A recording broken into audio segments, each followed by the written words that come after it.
welcome to the first annual InTouch Live Gala. So I want to give everybody a round of applause for coming here. And one of the things that we do at InTouch Live is we do the philanthropy, we do the business networking, we do the education. And that's why we're here tonight. I would like to introduce my colleague, Special Agent Kyle Kruger with the Secret Service. He's going to help moderate this panel. And this is going to be educational for all of you. And if Jack is quiet, let me know. Kyle, come on up. Great. Thank you.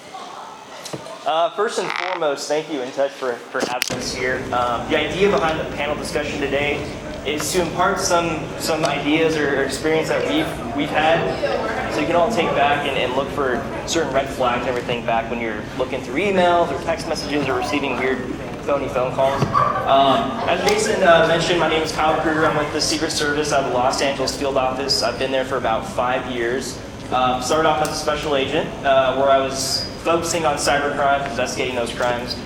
Recently, as of about 2 to 3 months ago, I transitioned over to an analyst role, where now I focus primarily on cyber crimes or investigating those crimes, and also examining digital evidence as well.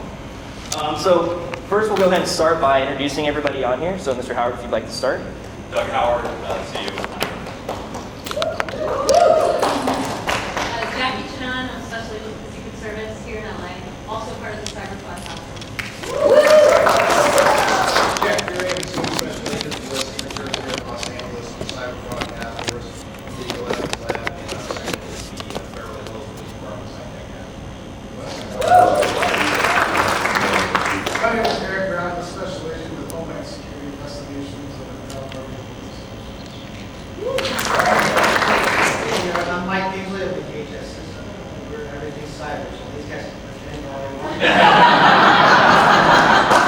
got cyber in my name. Okay. Great. Well, thank you very much. So I'll go ahead and start off the panel discussion by asking you all if you'd like to discuss any current cyber trends that you all are seeing right now in your world, and maybe, I guess, red flags or things to look for to kind of impart on the audience. So Cicely came out with this previously, but the tech support scams have come up over and over the last few weeks, and it can be simple things. The most frequent one we've seen that gets past most of the security controls, like EDR, managed EDR, et cetera, is associated with downloading a legitimate desktop management tool, in which case somebody calls and says, you need to download this is the tool we use of choice, and at that point their domain is legitimate. So they connect in, ultimately that legitimate domain doesn't set off any of the red flags of the normal tools, and ultimately they have access to at least one machine and ultimately transfers from there. Most of the investigations that I'm involved in are skimming cases. So the state of California is currently losing about $9 to $10 million a month. And the majority of that loss is happening actually in the county of Los Angeles. I believe it's about $3.5 million as of last month. This is usually happening, usually perpetrated by Romanian nationals that come into the country illegally. They insert skimmers either at ATMs or at point of sales, and they target EBT and EDD cards. So actually that $9 million value is only taking into account EBT. I have seen EDD being compromised just as much as EBT. So the loss is enormous. Once they steal that MagStrike data off of the EDD and EBT cards, they transfer them onto a gift card, and then they go to the ATM and they take out that money. That's what I focus on. So I got a question for you. How many of you have used your credit card at a gas station or an ATM, and then 5 minutes later you're getting a fraud alert from Amex or Visa? Come on, everybody's had it, okay? You can raise your hand. So that, electric, well, no, your credit card, electric card, or a gas station. That's why you should have electric. Skimming and shimming, can you explain what that is to everybody? Yeah, so skimming is more common now because it's basically the skimmer is only taking the mag stripe data, which is a lot easier to do, versus a shimmer isn't as common because it's a lot more difficult to program to take the chip cards. So that's why it's a lot less common to get your debit card hacked versus your like EE or EET card. But as far as I know, the Romanians are learning and getting better at doing at programming shimmers. So that's definitely something else. Give an example. If you can give me an example, that'd be great. An example of The the Romanians. No, a lot of people, they don't know about the Romanian syndicates. They might have heard about it in the news, but from a layman's term, skimming and shimming, what does it involve? The ATMs, the cameras, and that type of thing. If you can just walk everybody through that. Okay, so the way that they do it, I think I talked about it a little bit in the beginning. Hopefully you guys can hear me. So they first install the skimmer. It's usually, from what I've seen with the suspects, they do it at the ATMs by installing a deep insert skimmer into the slot of the ATM where you put your card. That way the victim will go, they'll put their card in. That skimmer basically just takes the magnetic stripe track data, harvests it for usually I've seen about a period of 3 days is how long they'll keep a skimmer inside an ATM. Then they'll remove, so the victim will go, insert the card, put in the PIN. Another thing they do is that they'll have to install a pinhole camera, which they'll tear off a piece of the ATM, or they'll go and they'll take a picture in front of the ATM, and they'll put the camera and make sure that the pinhole camera looks identical to the ATM, so you won't be able to see it. Only someone with a trained eye will be able to see the little hole in the pinhole camera. So that way, victim goes, puts in their PIN, leaves, and then the suspect 3 days later will come in, they'll grab the pinhole camera data as well as the skimmer, and then they usually use the timestamp of both to match up that card number to the pinhole camera footage, and then they'll write it down. They'll take that data, they'll re-encode just gift cards that have max stripes, and then typically during the first 5 days of each month, which is when those EDP and EBT cards get filled with money, that's when they'll take out and they'll empty that victim card account. Yeah. How do we as individuals protect ourselves if we use an ATM? What do we look for? The question was, how do you protect yourself if you go to an ATM? Yeah. Don't. Anyways. So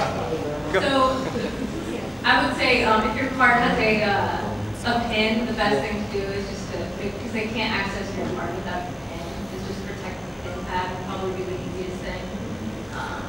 And just look for it. What are the banks doing to kind of prevent this? Obviously, they all have cameras, like they're monitoring and things like that. Yeah, so I've worked with all the different banks, and I'll say some banks barely get hit versus other banks get hit more. It just depends on what their fraud monitoring is. I'm not going to name banks, but some are better than others. It's a compromise between a bank that has a quick flag alert.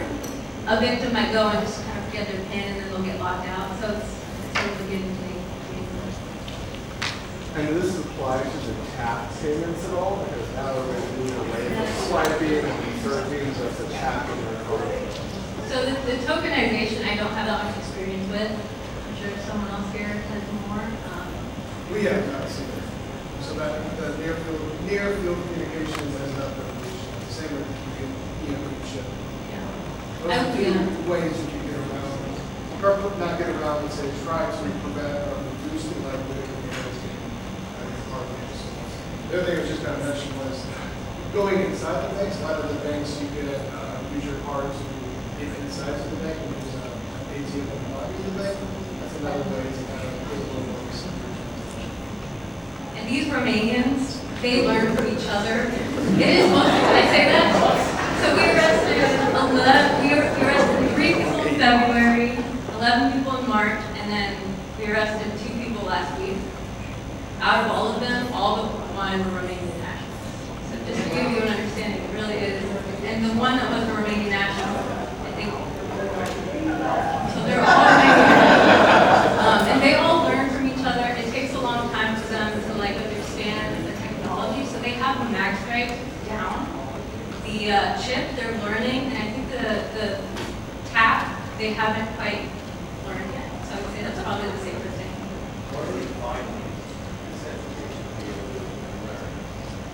Where are they finding it? They're all from a small area in Romania for the most part. Craiova.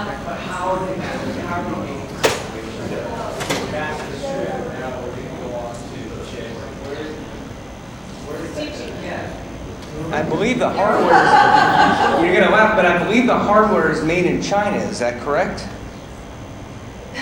So, one of the, I guess the greatest thing for an investigator looking to go after skimmers is to find the skimmer manufacturers. These are the very few individuals in a region that actually know how to create skimmers. And you're right that most of the like the hardware that they get imported from Chinese electronics companies, and then they themselves have the code and they program the hardware and put it together. So yeah, you're right.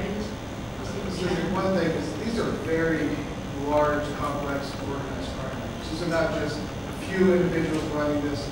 It's very organized. They have a huge infrastructure around the world that's responsible for this. A lot of these parts are manufactured in China, but they are also, some of those parts are imported into the United States. Some of them are brought into Romania, Bulgaria, United Kingdom, all throughout Europe. Manufactured there also, and then smuggled into the United States. The other aspect that we see is these are not lawful immigrants coming here. They are all smuggled in, usually through the southwest border, Canada. They use smuggling networks that specialize in this, drug cartels.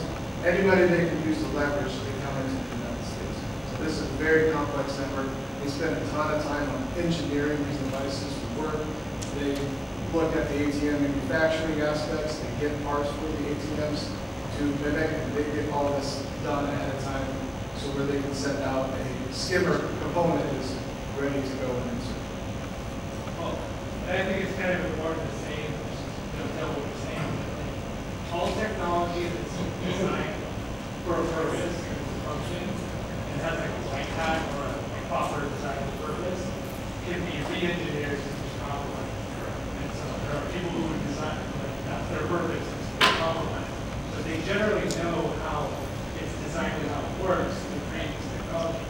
So this works in every bit of technology. It's not just how these guys do this, but like, think about it, like in every bit of technology that we use, like there are people who want to compromise that technology.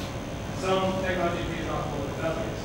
So I mean, take this idea that you're behind on and apply it to everything.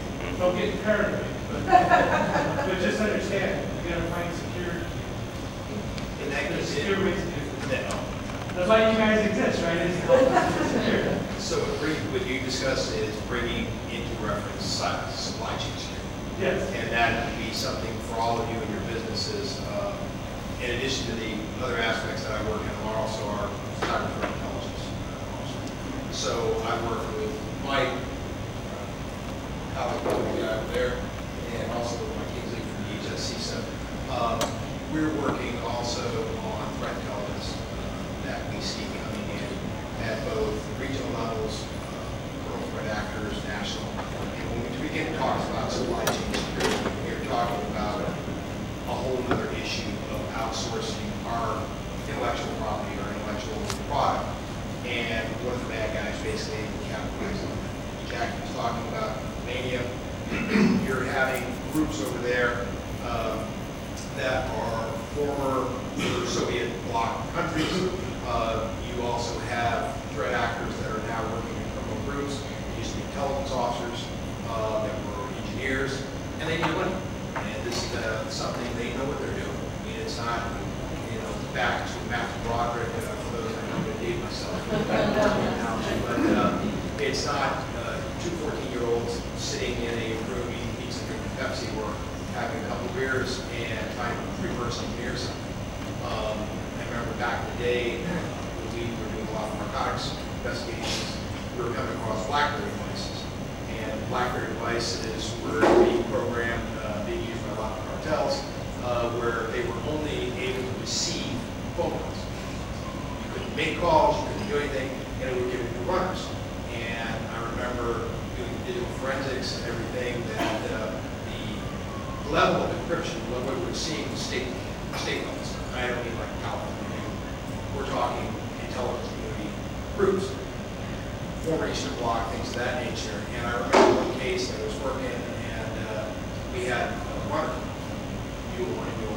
was doing something, and he was trying to take pictures with the phone to text message somebody else. He couldn't figure out what the bloody thing didn't do what it was supposed to be doing. And he gets a phone call on it. And I was working with my college at the VA. He gets a phone call on it, and the entities that are talking to him told him, I won't use their vernacular, I'll clean it up a little bit, but told him, look, dummy, you used the phone we gave you the way we told you to. Stop doing what you're doing. So they're monitoring. Okay? So all of this to say, when you talk about criminal groups, when you talk about criminal activity, terror, attacking, the rest of us, you gotta, it's very complex to work with you. And it's not just, the Godfather, go back in the days, hey, you didn't pay me, extortion, I work on ransomware, cyber threat, just all that stuff. It's a lot of shit about it, and it's a lot of things going on. So these groups are very good. It's not Tony Soprano, it is Tony Soprano, but Tony Soprano used a lot of guys, gals that know what they're doing to make good strategies. That would be my make some of this. Eric or Mike, before you into this, drag you tonight. So from the citizen side,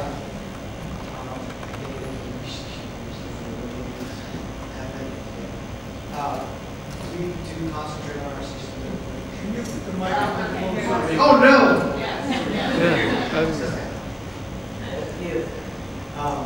So we deal with the 16 critical infrastructures. We do quite a bit with ransomware and that kind of thing.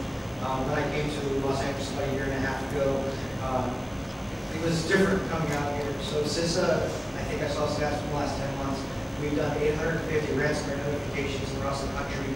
I personally have done 122. So LA is a big target-rich society.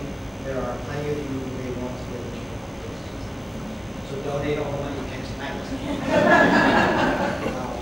The things I've seen since I've come here have been scary, and I came from CEP, so I've seen some things important. So I just encourage all of you to protect yourselves, to become cyber prepared. I have more stories on the side, but I don't want to say. And I'll throw one thing on top. How many people we have here from public sector entities? I know we had USC, so that is, but work from municipalities, state. The reason why I want to say is there used to be in cyber the kind of bifurcation of private sector, public sector. Private sector is going to get hit more than public sector because that's what the money is. With ransomware and the other cases and the types of crimes we're talking about, I would say that statistic, while it can't be quantified, it's really something that is days old. You're all targets. How many of you remember that Gary Larson cartoon, 2 deer in the woods, and you see them, one's got a series of concentric circles on him, and the other deer lyrics and it says, "How that's a bummer of a birthmark." It's a target. Public and private sector all have targets. And that's because, as I said, that's where the money is. It's in areas. Great. All right. Thank you very much for sharing. Real quick, I wanted to touch on a new trend we're seeing an influx in, at least with the LA field office for Secret Service. It's called pig butchering. Basically, it's built on it's actually evolved from what was called romance scams beforehand. but it's essentially built upon the premise of a social engineering technique called pretexting. So these people, these threat actors, will build pre-built social media profiles essentially, or an online persona of being somebody that they're not, in order to victimize people for money.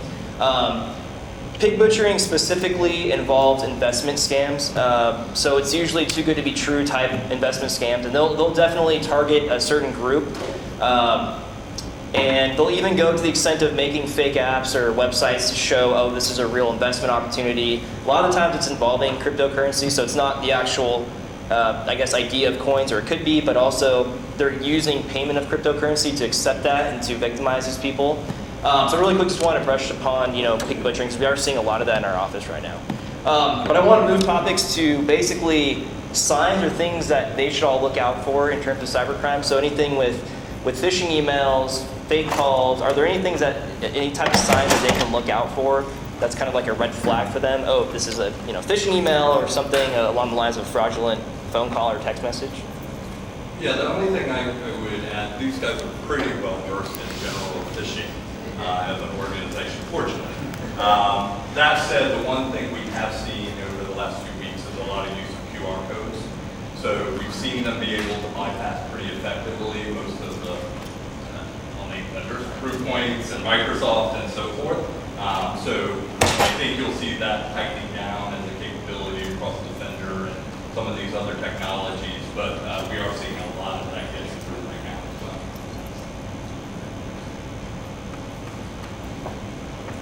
Yeah, I've worked a few pig butchering cases. They're mostly victims or they make contact through LinkedIn, even Tinder. Maybe, I don't know, my tip would be not trusting. Someone delete my Tinder and my...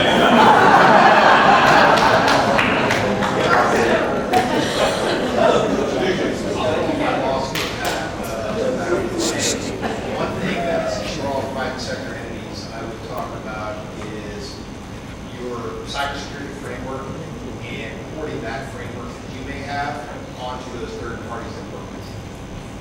If you have a cybersecurity framework to keep your data safe, there is no reason why you should not make that same framework applicable to those partners that manage your data, that access your devices. And not only your data, but your HVAC systems, lighting systems, your remote engineering systems.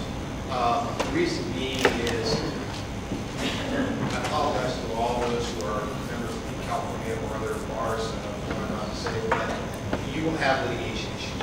If you get breached, somebody's going to come down the road, because they won't like that. They're going to come down the road and go for the idea. We're going to do litigation.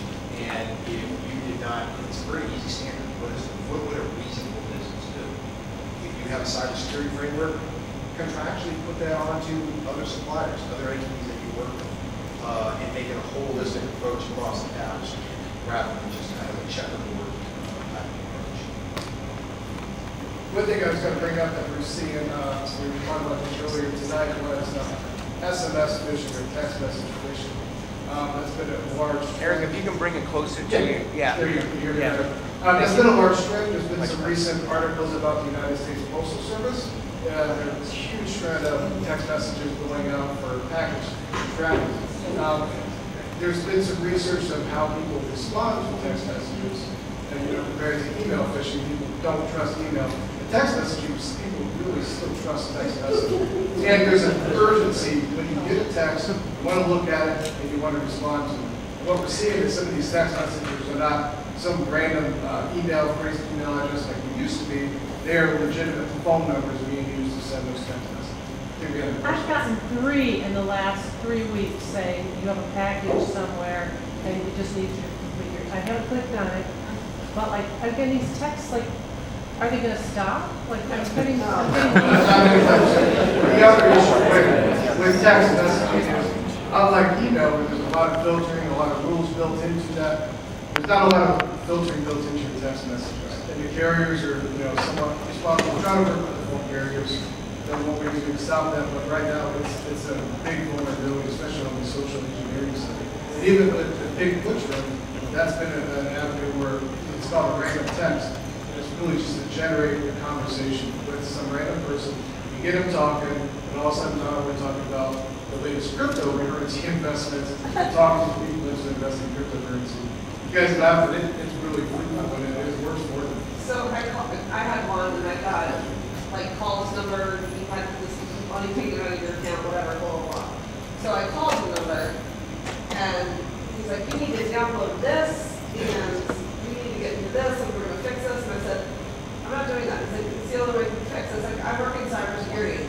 You know, so if you get any of that, just say you work in cybersecurity. If you don't, and they'll make it up. Yeah, absolutely. If it's coming from a bank or some other financial institution, call them directly. You don't have to respond to anything. We got two questions in the back. Go ahead. We got 2 questions in the back. Go ahead. Obviously, I'm not putting things on the downtime and stuff, but I want to open and check something, like something, my daughter in college. So you have cross verification. You know cross verification. Text message. You got back. You're also getting text message. You're also talking about something nice. So usually what merchants are trying to do, is notify you via text. It would notify you via text, but we're also notifying you via email. Because a lot of times your email 3 days saying, hey, your package is 3 days away. Okay. If you suddenly get it, you're not getting it in another text. You're not getting it in another stream. I'd be very You also have to opt in. You also have to opt in. Yes, correct. So the specifically options We got a question over there. We should go ahead. We have a bunch of questions. Craig, go ahead. And We have a bunch of questions. Craig, go ahead. I think it's actually great there because one of the funniest ones that I've seen with my friends getting hacked from it. Oh, here we go. It's all about fantasy Oh, football. here we go.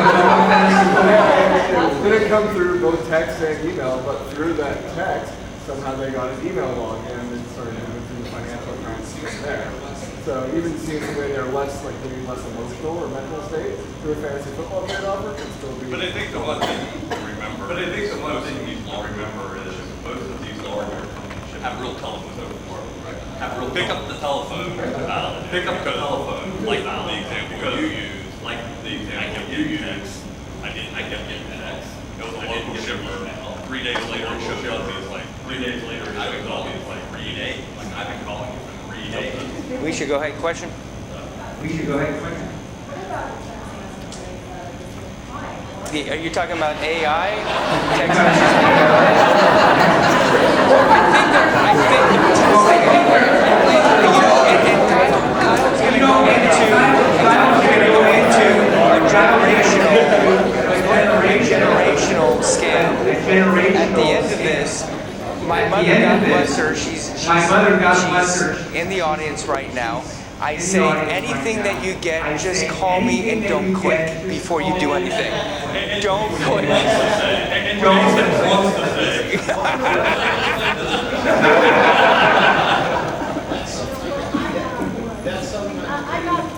No, go ahead. Go ahead. No, go ahead. Go ahead. Can you? We can't speak. Can you stand up? Can you stand up? Stand up, Carol. I need to see. Wow, that's bad. This is a recorded conversation. Anyway. Thank you, Jack.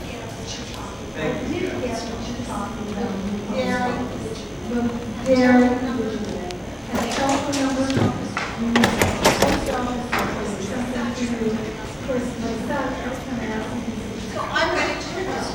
So I'm ready to post office. And you can walk in for it. I get 3 to 4 pieces. I get 3 to 4 pieces. You get rid of it. She's talking to me. But on the other thing, I got a phone call a few weeks ago. And it was a young man. Riddle. They said, who is it? This is Heidi. Well, I don't have a sense of Heidi. There's Troy right there. So I gave a key name up and I sent it to her. I said, Grandma, I am this big trouble.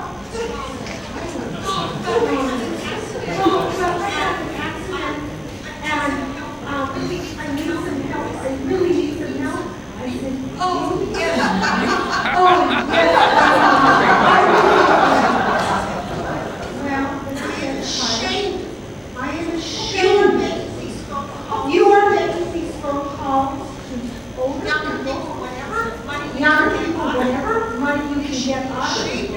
You should be ashamed of yourself. You need to stop doing this. You need to turn over new leaf and be upright and stand up.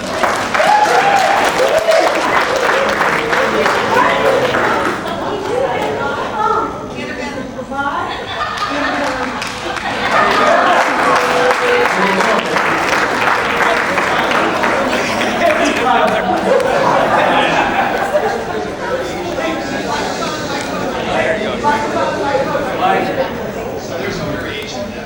So there's a variation of that that's been going around for 5 years. Technology from EI, we saw a lot of West Side.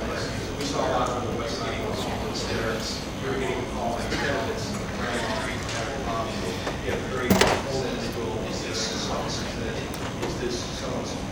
this is Jack?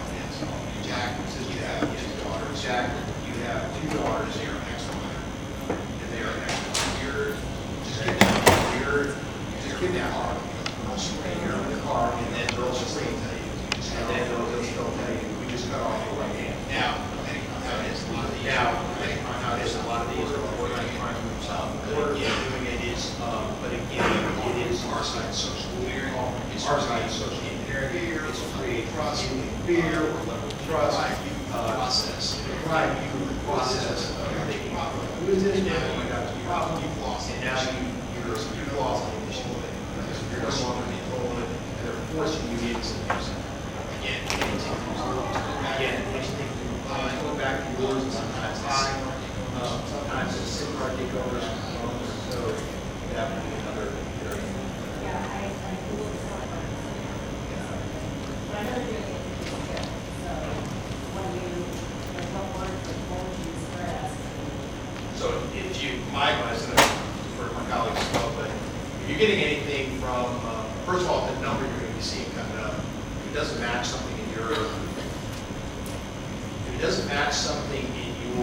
address book, red flag. It goes back to the Jack Webb days, Chill Friday. Don't do it. I know I'm really dating all myself. Second thing is, though, even if it does come from somebody in your address book, that's just it's weird text again. I would think, from my side of it, that whoever you know, their phone just got compromised. And now what they're trying to do is lure you into it, see if they can compromise you. And do you think that, I'm sorry, go ahead. I mean, how does it go? Like, what's the, hi, how are you? Hi, I'm good, what is this, and where is it? Well, it depends on, for us, hi, how are you? Would be, oh, you know, kind of like go back to the games. Shall we play a game?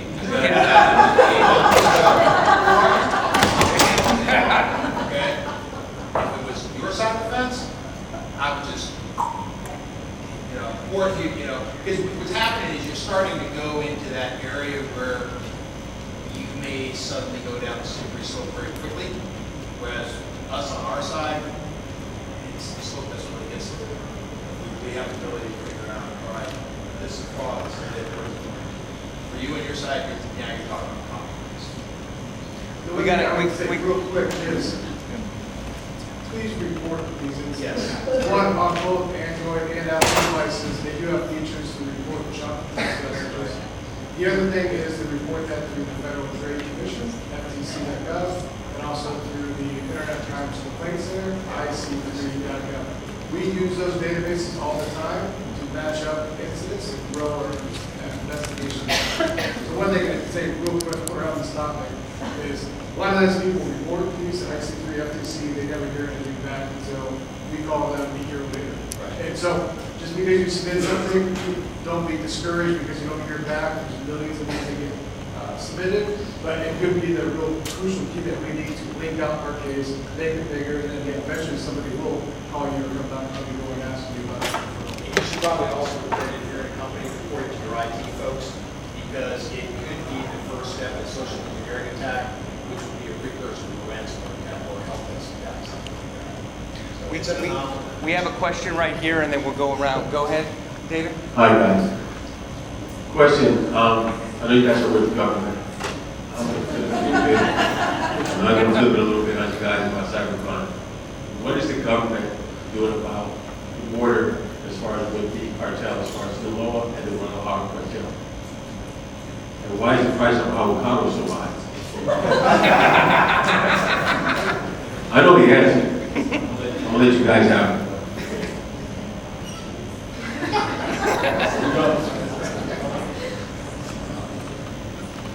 I don't know how to really answer that without getting, deep or getting political. I don't want to get too. I like it. It's tough. We'll go back and talk about, the Romanians that have been dealing with it. Because then again, they're using also the cartels, but they're using known smugglers to get through the border.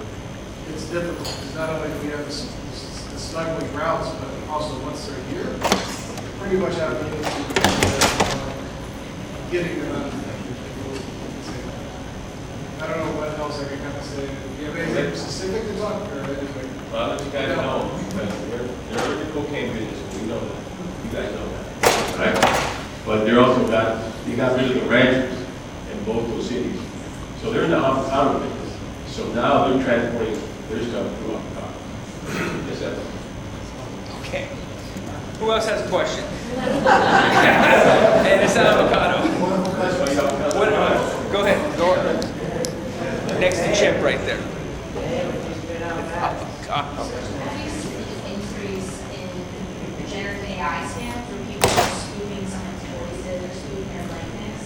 Because I think the technology now is pretty advanced. We can mimic someone's voice pretty easily. It's plot romance scams, what we call romance scams. I've had a bunch of cases where you're thinking you're talking to someone, it's actually they take a YouTube video. I have a victim that was victim of a romance scam, thought that they were having a relationship with a baby apple, but that was not a baby apple. I mean, the video being used was not goodness baby apple, but they did voiceover, and it was the same video going to the same person every week, but they would just talk over. And the victim, unfortunately, thought gave a lot of money away. Unfortunately, thought they were talking to the apple during this person being employed overseas. That's it was just it's very deep fakes are events. But I would also, like in our day-to-day lives as well, like I play with some of the AI, so it can replicate your voice pretty easily, especially if it has a good sample.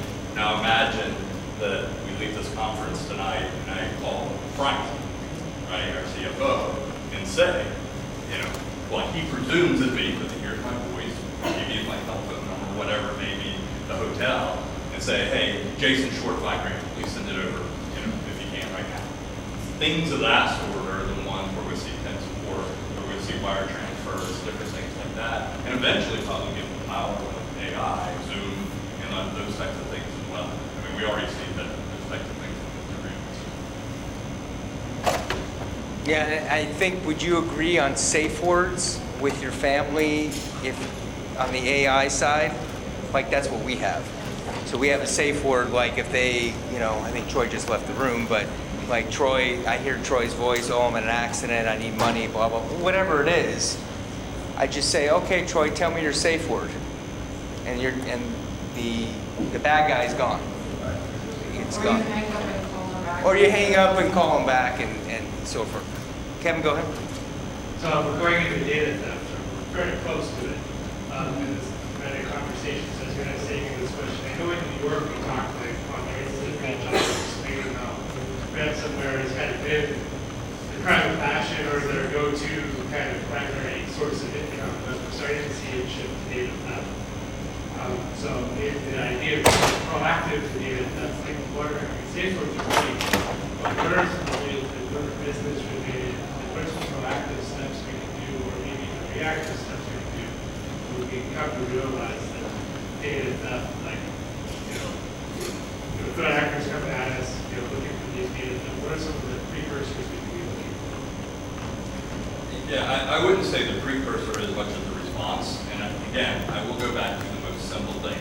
if Frank, our CFO, called me or vice versa, the first thing I would do if I had any suspicions, not his telephone number, because I don't think Frank or any of my team that was talking from any number other than their cell phone would be, let me call you right back.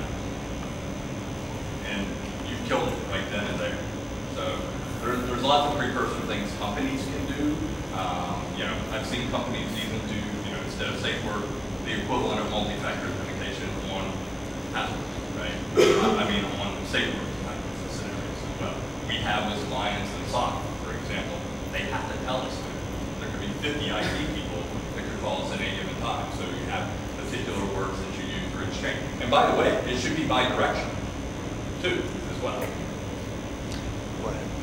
You want to get another question going? Yes. Okay, cool. Might need the mic. Thank you very much. So for the next discussion topic, wanted to pose the question of where do you all think that on a global scale cyber crime and fraud is going? So taking into account all the trends and everything we've talked about, maybe if you can see anything not being completely gone, but are there any other types of crimes, cyber crimes that you think are evolving and that may be the next thing in the future? Yeah, I think, and this is unfortunate, you know, if you went back a few years, there were changes because of COVID that drove the ability for cybercrime to evolve. AI, obviously, the new equation in this, and we still have not figured out at large scale to be able to remove the human element out of this. And so, unfortunately, and fortunately, next generations are coming out with, you know, using cell phones as the primary communication and so forth. And they have not been trained as well. So I would argue still there's an opportunity, a huge opportunity for all of us in the industry to come together and really help all the way from not just high school, because that tends to be where some of the awareness happens, but all the way from, you know, K1 up, because that is our opportunity as an industry to improve, and I think they bring it home too. They bring home lots of stuff to benefit all the parents as well.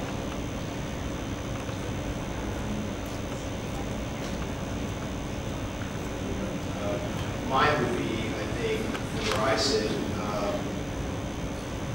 we're moving toward a lot of smart systems, smart cities, smart grids, vehicles. I think you're going to see attack vectors that are going to start moving into those areas where you're able to get directly into automated systems, stopping cars, stopping things. It's just the next, because it's something we're using every day, and when we get into that, we can start getting into money factors. So I think also too, there are a lot of security vulnerabilities with emerging technology that aren't necessarily being addressed or patched. So that would just be my point. So one of my biggest fears is chase the flag. We can't secure around it. We're just here at the moment. But the big thing for me personally is electric cars and how they're charging them. They've already proven that they can produce malware into your cars. They've done it at blackhat.com. They've shown that they can get into those systems. And there's no regulation on it right now. There's no way of us being able to monitor and make sure that we can audit those systems properly. The state of California is going to really go to an all-electric state, and we're going to have to figure that out because those hackers, they're pretty tough. They're out there. The only thing I was going to add was, I think third-party vendors has been a huge entry point that we're all dealing with. And I think a lot of the companies are just blindly trusting these third-party vendors, but I think there needs to be a rigorous assessment of these contracts that your company's entering into, sharing data with this company. The company has any kind of access to your network.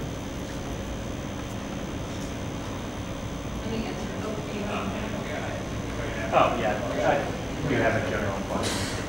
Thank you.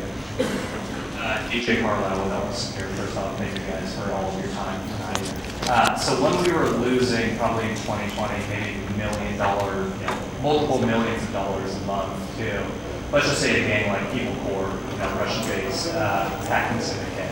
My chief underwriting officer and I, at my previous job, were talking about how do we stop this? And we're like, I wish we could drone strike them. So obviously we can't do that. But my question is, what are we doing at the federal level to deter foreign-based hacking syndicates, especially in countries where we don't have extradition cooperation, from targeting U.S.-based businesses and governmental entities? So I'm not on the American force. And we can't do drone strikes. But I am on the FBI task force, and I can point just recently to their pipeline in Jersey. Right, they took it down. We were there the day that they did it. It was an amazing thing. It's very unique. If you don't know what I'm talking about, please look it up. The FBI out of LA did an amazing job bringing those guys down. We are out there. We are CISA, NSA, Secret Service, FBI. We are taking it to them. We are working with our international partners. You may not always see it, but that could be a good thing on its own too. We are hitting them. We're doing the best we can. There are a lot of regulations, rules, laws that we have to adhere to that they don't. That's what we are as American people, right? So we need to follow the rules. But we are out there. We are taking them out. And we are doing things to take away their funds. There is a large international cooperation center. That is one nice thing you can see. We are working together with foreign partners all the time. The other thing is we're trying to hit them financially, and then you got to have some work to do like you can usually with cryptocurrency. That's the one area that we're trying to leverage to bring some kind of impact to us. We can't bring them here. From the Secret Service side, Jackie, she's been overseas, myself. Again, we're in a lot of task force operations overseas, even with countries that are not only will we have MLATs with them, but we also have a lot of partnerships. Our cyber fraud task forces also work within the United States. We have cyber fraud task force operations overseas, HSI, and our other colleagues, FBI. So there's, as we just noted, there's a lot that you don't see that goes on. We're striking hard. But yeah, it's a daily event. I hate to ask this, but it's not a are we actually From our side? You kill a major organization and it comes up, you kill a major organization and then then there's another disorganized organization that can run this place. I mean, are we making headway? Maybe the more appropriate question is, what can we be doing as the civilians population to help make life easier or help fight with these guys?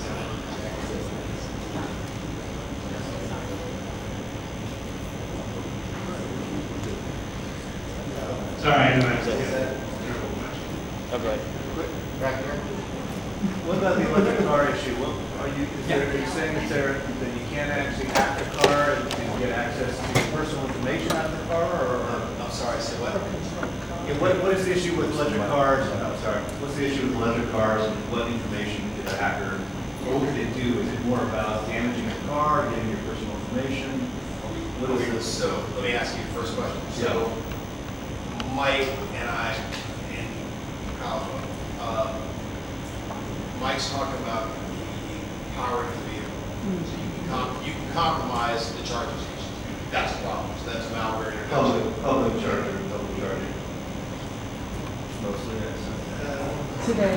Google blackhat.com. You can find what they do with it, right? Electrical stations are electrical stations. It's a kind of transfer of information based on the right. So read the white papers out there. They get pretty technical.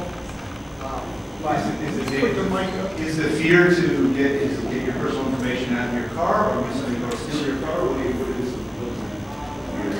So I'm just going to say hackers are intelligent, smart, they can think like a video game. Let me tell you, these guys have ideas I've never even thought about sometimes when I see the things that they do, the malware.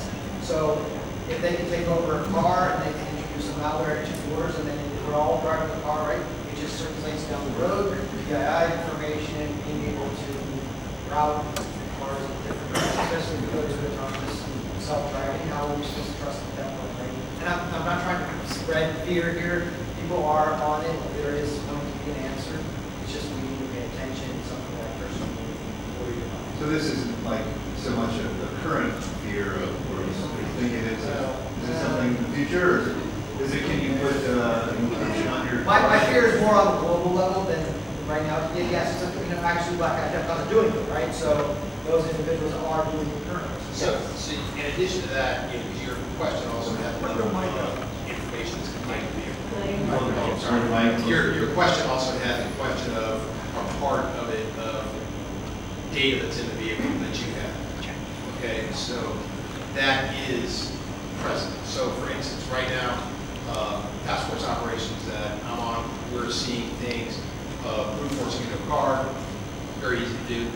You're just brute forcing into it with the cellular device, you can get in the car, steal everything in the car.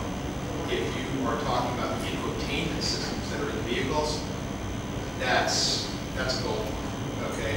So for instance, no show of hands, because I don't want to put anyone in the spot, but think to yourself, how many of you have gone and traveled and you go out of town, you get a rental car? Not an electric car, just a rental car. It's got an infotainment system. You can get off the plane, your phone's not powered. What's the first thing you do? You try to go ahead and sync the phone with the rental car.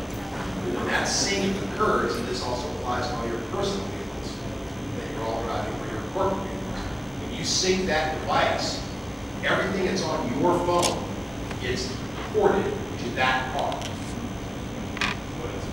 Right, the Bluetooth, you're talking about Bluetooth. Well, what the data says, your text message, your contact message, your emails, okay? If your car can talk to you and say, you have a message, okay, guess what? It's stored the content of that message. So, PII information, business emails, business text messages, all right? Now the car has the data. Now what the bad guys are now doing is they know where the rental companies and the other car companies are dumping the vehicles when they're no longer needed. Your car, if you lease, you turn that car in, you're not wiping the system before you lease it, that's it. Because that infotainment system can be harvested out of the vehicle, and it's not really that hard. I do data forensics. Kyle does data forensics. Vehicle data forensics is a very common thing. The bad guys, as Mike said, from Black Hat and other companies, they know how to harvest this information. So it's just like, how many of you used to have the old copiers in your office? Okay, remember, you think, oh, boy, it's great, it just faxed everything to so-and-so. The copier had all that data. Okay, the vehicle's the same thing. So in the threat vector that you're talking about, you're having multiple problems. So you've got the charging issue, you've got to take over the vehicle remotely. Now you're working on grid issues, you're working on traffic control systems, so now you're getting into what we do intelligence, you're getting into possible threat attacks on transit. Okay, and now in addition to that, personal information, you have a threat vector there of what's contained. Yeah, thank you, Jack, for sharing. Before we run out of time, I want to get into recommendations as well and possible mitigations that you all can take with you. I recently gave a presentation on what's called elder fraud, and just as it sounds, it's threat actors targeting a specific group of people. A lot of the times their devices are vulnerable, unfortunately, because they don't actively update things like their operating system, their laptops, their phones. So just to begin, I wanted to send you guys off with the question of what are some recommendations they can take away, both individually and small businesses or even large corporations.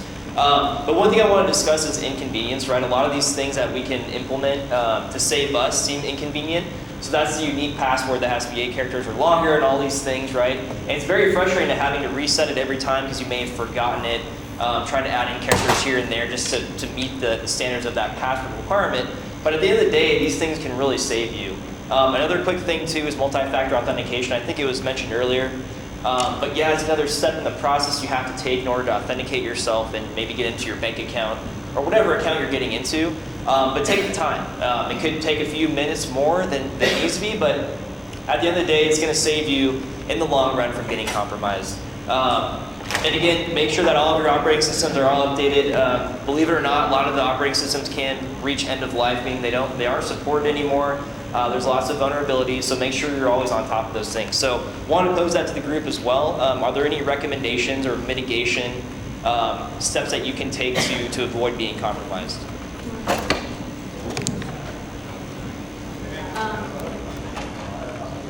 So I have seen, obviously, a lot of elderly people get compromised, and I know a lot of people here also have seen that. And one of the things, first, I think people should sit down with your grandma, your grandpa, your mom, your father, sit down and tell them, educate them on the things that you've learned.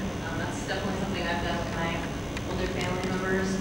And also be on the lookout for if they're just acting nervous, if there's a change of behavior.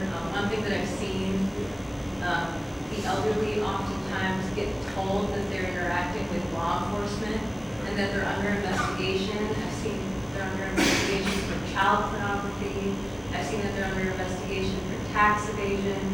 And if they don't understand technology, they take it very seriously, and so they won't ask for help. And so if you see any sort of, your mom is normally very gregarious and she's, being very private and secretive about something, reaching out and asking, and that's definitely, I think, saved a lot of victims that I've spoken to. So I'll go to what you just said. That's not new information that we haven't heard 15 times over, right? But we don't do it. And most of the things that mentioned on a personal level too are things now that are available to the commercial world, but likewise everything we do in our commercial world has been consumerized as well that we can use for free in many cases. So, if we're trying to protect our own families and members and so forth, everything we learn at work and sometimes don't do, we should apply to our family members as well.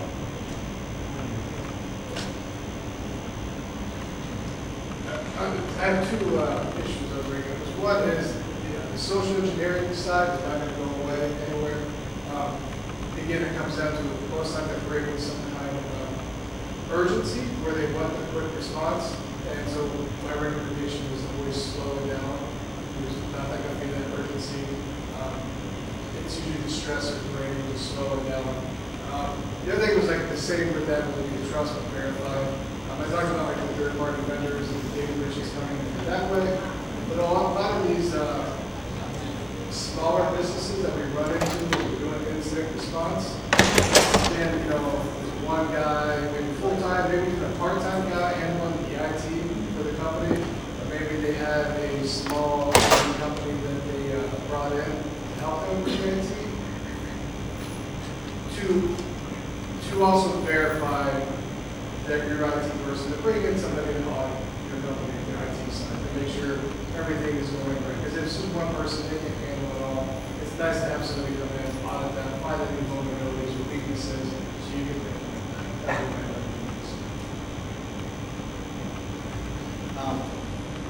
All great things. I'm going to go in the opposite direction, talk about our children.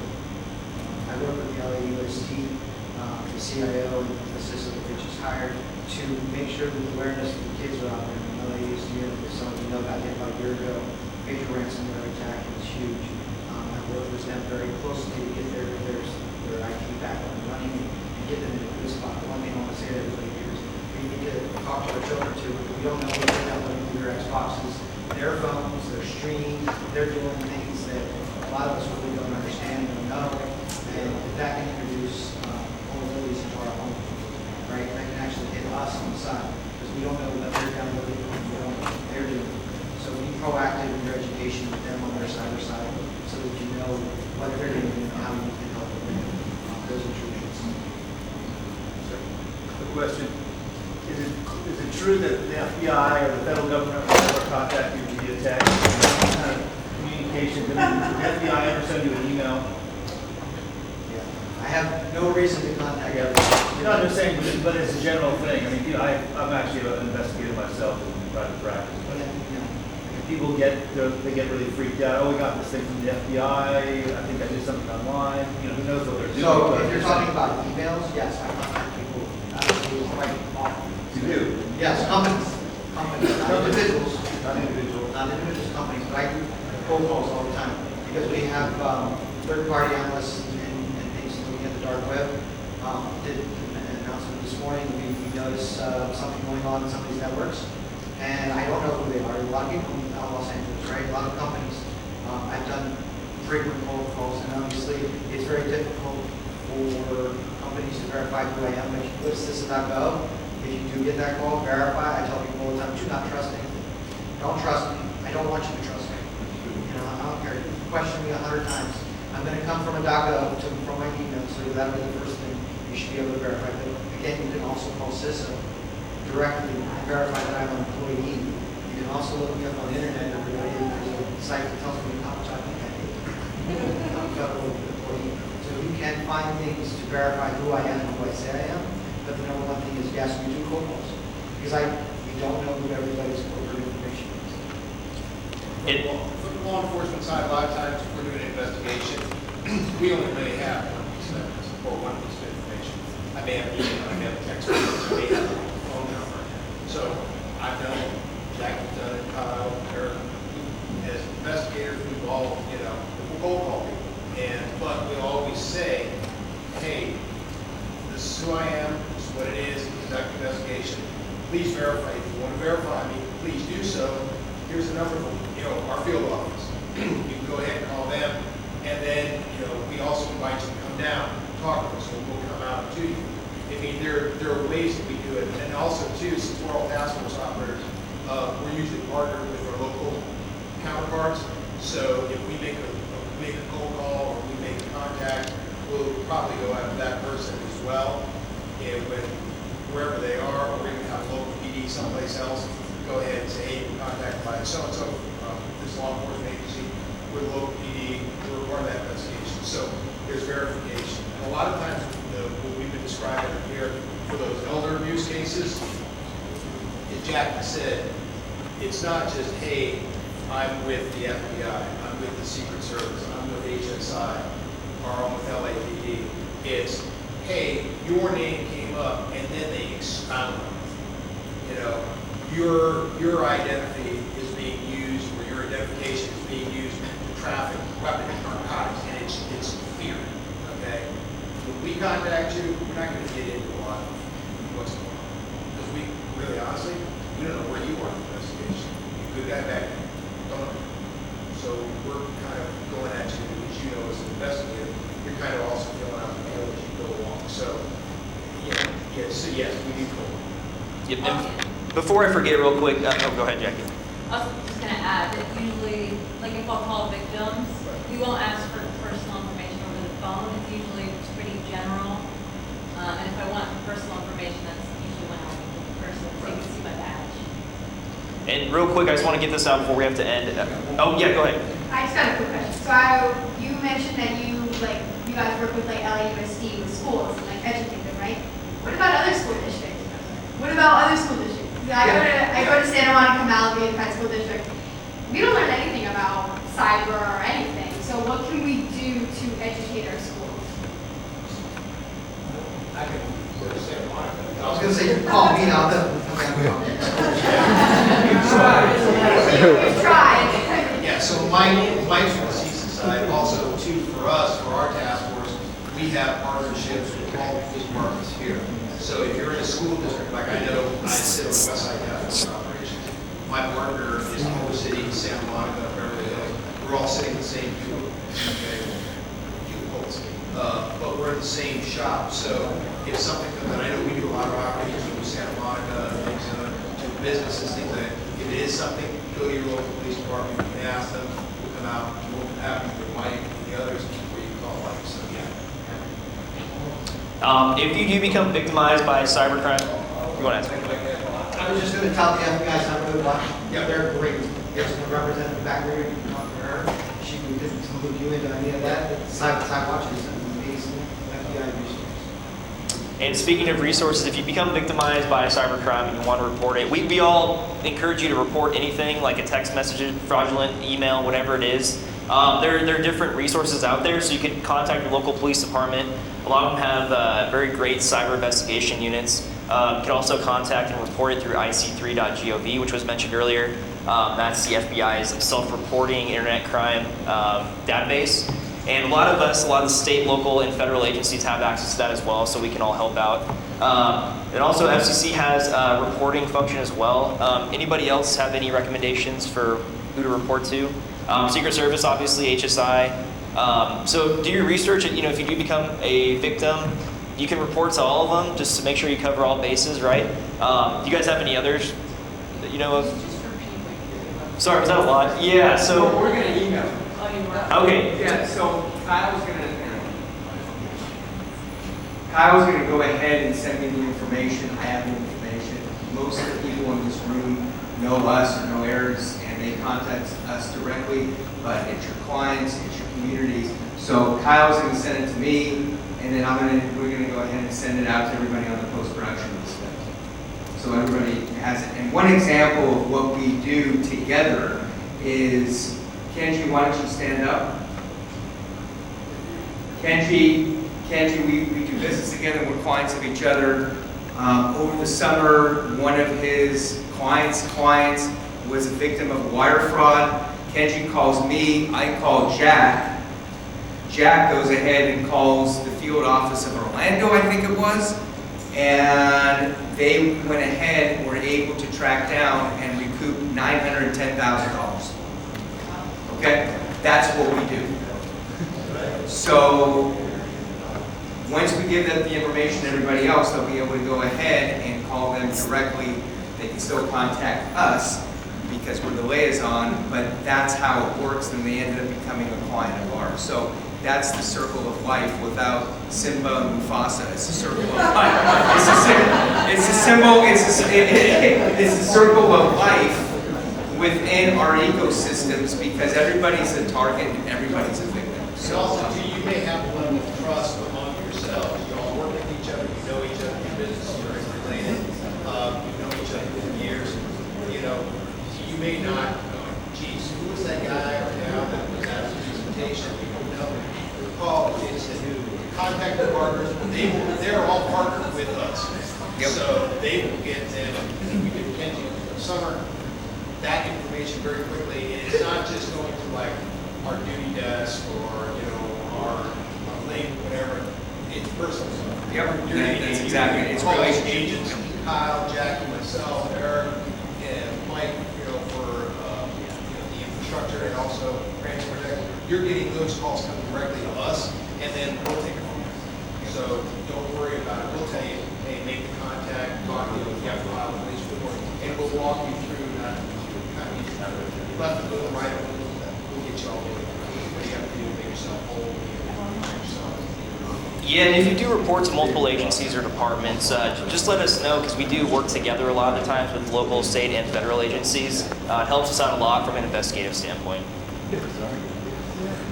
Okay, we have one more question, and then we're going to get to the after party. Go ahead, Kevin. All right. They want to get to the after party.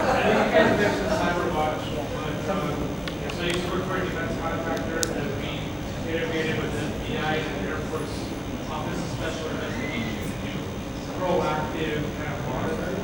Is there anything government-wide? I know there's a lot of laws and regulations about how you interact with defense contractors or private business. Is there any kind of services out there that help us proactively protect ourselves and be monitoring? It's a micro question. Personal level or? Yeah, so that's how system critical operates. We are monitoring because we have what's called RBWP, look it up on our system. We are monitoring, we are checking things out. We are working with companies as well to monitor so that we can do cyber hygiene. So that we can monitor your systems proactively and do it yourselves. Get a hold of me, information, signed up. I can fill out, we do it on cyber protector visit, and I go through and just basically just talk, and we can say what kind of services